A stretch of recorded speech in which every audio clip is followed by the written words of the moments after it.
એ જી લખ 84 નહીં કોણ મટે આ બધી પ્રાચીન વાણી છે સાહેબ. હું ઘણી વાર કહેતો હોઉં છું ગામડાના ઠાકર મંદિર, શિવ મંદિર, રામજી મંદિર આવા ઉસ્તાદે નહોતા ત્યારે સાહેબ. એકાદો ઢોકળિયો હોય તો હોય, મંજીરા વાળા આવતા ઊંઘમાં હોય ખીમાની જેમ એન્જલ હતું ત્યારે હતું જ નહીં કાંઈ. ભજન ગાતા દેશી ભજન નહીં નો ડરે તારા ઘમણા ને ભાગ્યા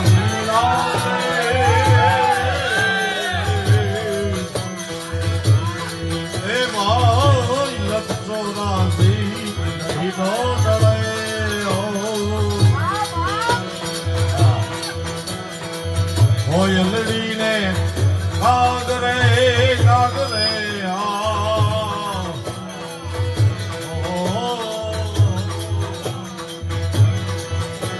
હેજી રંગે રૂપે હે ગધે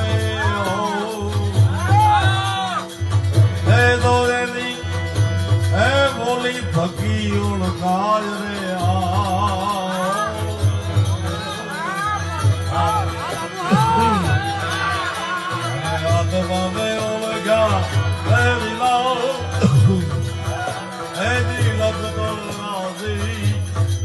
આવું ગાયું છે ને એમણે. જંગલ હોય જંગલ, તમને દ્રષ્ટાંત સાથે સમજાવું. જંગલમાં જે પહેલો જાય, જે રસ્તો કરે એને કાંટા બાવળ કાંકરા બધું લાગે. એ લોકોએ કાંટા બાવળ કાંકરા ખાધા છે એટલે અમે હાઈવે ઉપર દોડી શકીએ. આ બધી એમને ભજનો વર્ષો પહેલા ગાયા છે સાહેબ. એક રૂપિયો તો ક્યાં મળે, માંડ બીડીયું મળે બેચારી. પણ આખી રાત ઠાકર થાળીમાં ગાતા હોય મારા બાપ, એટલા ભાવથી ગાતા હોય. એટલે એમણે પાડેલા રસ્તા, એમણે ખાધેલા કાંટા કાંકરા, હડસેલા અપમાન માન, એના પ્રતાપે આ ભજનો ટક્યા છે સાહેબ. નકર એમણે નો ગાયો તો ક્યાંથી આપણે થોડા 100 વર્ષ પહેલા ના.